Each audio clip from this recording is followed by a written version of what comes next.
안녕하세요. 산책방입니다. 오늘은 볼비, 할로우, 에인스워스 등의 애착 이론에 대해서 정리해 볼게요. 요즘 회피형 연애에 대한 이야기가 이슈잖아요. 그 회피형에 대한 이야기도 오늘 나오니까 심리학을 공부하고 있지 않더라도 오늘 내용을 들어보시면 도움이 될 겁니다. 시작할게요. 볼비 애착 이론. 아기의 애착 행동은 단순한 사랑 표현이 아니라 생존을 위한 본능적 행동 체계이다. 양육자와 정서적 유대를 통해 아기가 보호받고 안전하게 살아남을 수 있다. 볼비 애착 행동. 애착 행동은 아기가 태어날 때부터 타고나는 것이며 울기, 옹알이, 미소 짓기, 따라하기 등 주 양육자의 관심과 보호를 유발하는 선천적 행동입니다. 발달 지표는 애착이 잘 형성되고 있는지 나타내는 증상이며 낯선이 불안과 분리불안이 있습니다. 낯선이 불안은 생후 6에서 8개월경 시작되며 낯선 사람을 보면 불안해하며 울거나 엄마에게 매달리는 현상입니다. 분리불안은 양육자가 자리를 비우면 심하게 불안해하는 특징을 보입니다. 이건 모두 애착이 형성되었다는 중요한 증거입니다. 저도 어릴 때 조카들을 5명이나 돌봤었기 때문에 아이들이 6개월이 넘어가면 낯을 가리는 걸 보면서 신기해 했었습니다. 그게 심리학에서는 발달 지표로 본다고 하니까 오히려 주 양육자와 애착이 형성되었구나 라고 생각하시면 좋겠습니다. 문제를 풀어볼게요. 볼비의 애착 이론과 관련된 설명은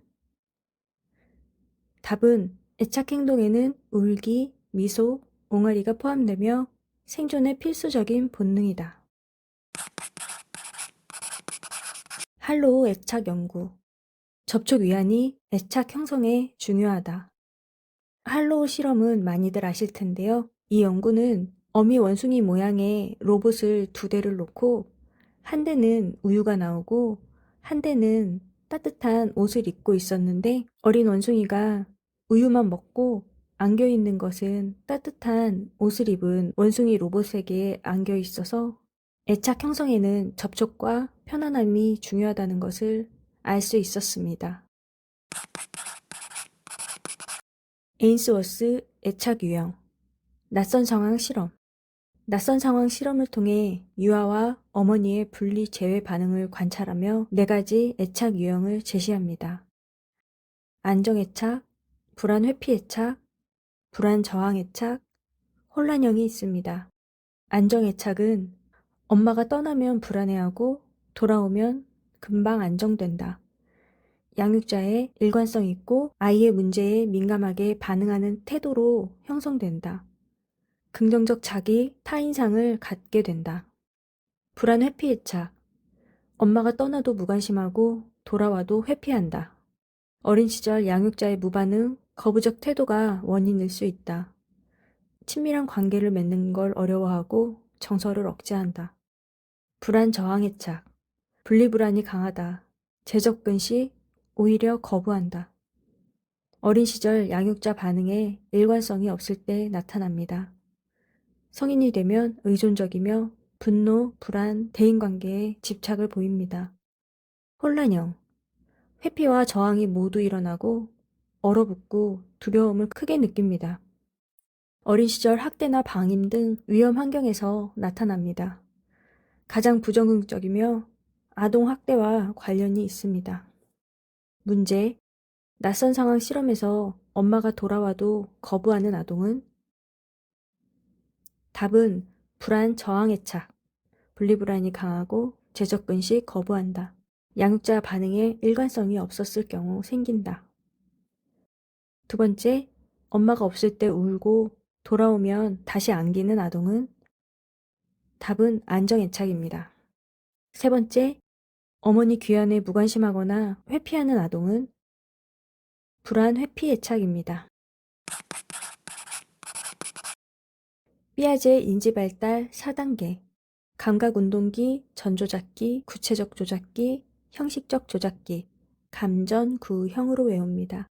감각운동기는 0세에서 2세, 특징은 감각, 시각과 청각 등과 운동 행동을 통해 세상을 인식하는 시기, 대상 영속성이 발달되는 시기, 사물이 눈앞에 없어도 계속 존재함을 이해한다. 단순 반사에서 의도적 행동으로 발전한다. 두 번째, 전조잡기, 2세에서 7세. 상징적 사고가 가능하다. 자기중심성, 무랄론적 사고 개념이 형성된다. 보존 개념 미발달.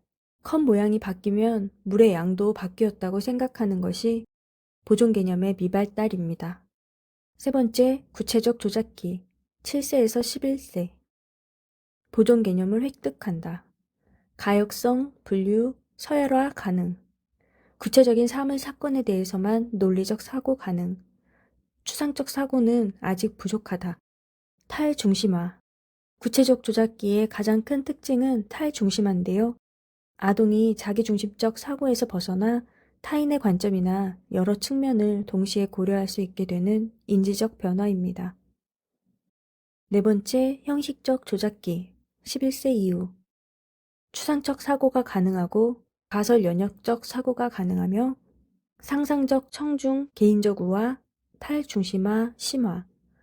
상상적 청중은 청소년은 자신이 늘 다른 사람들의 주목을 받고 있다고 생각하는 것이고요. 개인적 우화는 자신은 특별하고 예외적이라 믿는 사고입니다. 문제. 다음 중 피아제의 전조잡기에 해당하는 특징은? 답은 자기중심성입니다.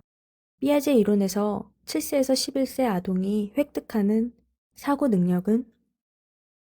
답은 보존 개념이고 7세에서 11세는 구체적 조작기입니다.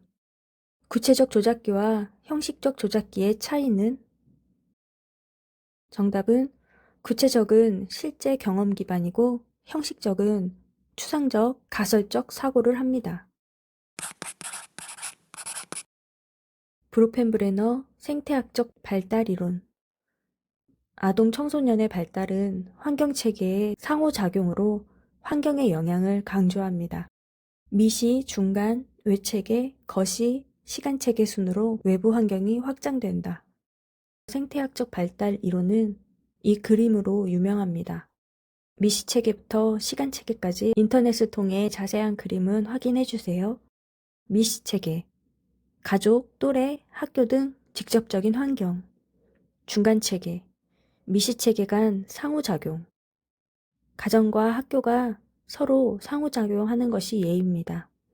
외체계, 아동에게 직접적 경험은 없지만 영향을 미친다. 부모님의 직장이나 지역사회가 포함됩니다. 거시체계, 사회 문화나 법, 가치. 시간체계, 발달 과정에서 시간의 변화, 세대적 경험. 브로펜브레너의 생태학적 체계 이론. 아동이 속한 문화적 가치와 법체계는 거시체계에 해당한다. 부모와 교사 간의 협력은 중간체계에 해당한다. 부모의 직장은 아동이 직접 참여하지 않으므로 외체계이다. 사회적 변화나 역사적 사건은 시간체계에 해당한다. 문제. 부모의 직장은 어느 체계에 속하는가? 답은 외체계. 부모와 교사의 관계는 어느 체계에 속하는가? 답은 중간체계. 브로펜브레너의 생태학적 체계 이론에 대한 설명으로 옳은 것은? 중간체계는 아동이 직접 참여하는 환경들 간의 상호작용을 의미한다. 프로이트의 심리성적 발달 단계. 프로이트는 무의식과 본능적 욕구를 강조합니다. 구강기, 학문기, 남근기, 잠복기, 성기기로 나뉩니다. 구강기, 0세에서 1세, 입을 통한 쾌락. 학문기, 1세에서 3세, 배변 훈련. 남근기, 3세에서 6세, 성적 호기심, 오이디푸스 엘렉트라 컴플렉스. 동일시. 잠복기, 6세에서 12세, 성적 관심 억압되며 학습 활동에 집중한다. 성기기, 12세 이후, 성숙한 이성관계가 시작된다. 남근기에서 동일시는 아이가 오이디푸스 엘렉트라 컴플렉스 갈등을 해결하기 위해 동성 부모의 가치관, 태도, 행동을 내면화하여 자아 속에 받아들이는 것으로 이 과정을 통해 초자아가 발달하고 성 역할 정체성도 확립되는 것을 말합니다. 그래서 아이에게는 6세까지는 동성 부모와의 교감도 매우 필요합니다. 문제, 잠복기에 나타나는 주요 특징은 성적 욕구 억압, 학업, 사회성 발달. 잠복기는 6세에서 12세 거의 초등학교 기간입니다. 난근기의 주요 발달 과제는 성 역할 정체성 확립, 초자아 발달. 난근기의 중요한 기제는 오이디푸스 엘렉트라 컴플렉스 동일시. 발달 심리에 자주 나오는 개념. 결정적 시기. 반드시 그 시기에 경험해야 발달 가능한 것. 언어나 애착 형성 등. 민감기. 발달 최적의 시기지만 이후에도 어느 정도는 발달이 가능한 것. 성숙. 유전적 요인에 의한 발달이며 환경적 경험이 필요하다. 학습. 경험과 환경적 요인에 의한 변화. 연속, 불연속 발달. 발달이 점진적인가, 연속. 발달이 단계적인가, 불연속. 정상 발달 지표. 걷기, 언어, 사회성 등 발달 과업의 시기. 청소년 발달 특징. 신체적 급성장, 정체감 확립, 또래 관계 중시, 자율성 추구. 발달의 기본 원리. 발달은 연속적이며 점진적이다. 행동주의 학습이론. 발달은 불연속적이며 단계적이다.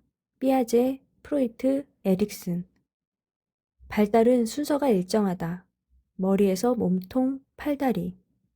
발달은 전체에서 부분으로 머리에서 발끝으로 진행된다. 발달은 상호 관련적이다. 신체, 정서, 인지가 연관된다. 발달에는 개인차가 존재한다. 발달은 유전과 환경의 상호작용으로 이루어진다. 시험이 임박해서 우선은 합격할 수 있는 정도만 요약을 하고 있습니다. 다음 시간에는 집단 상담의 기초 파트를 정리해 볼게요. 제 영상은 산책하시면서 듣거나 자기 전에 틀어놓고 주무시면 하루 동안 배웠던 내용이 뇌에 기억되는데 도움이 되실 거예요. 산책방의 영상을 들으신 모든 분들이 반드시 합격하시길 기원합니다.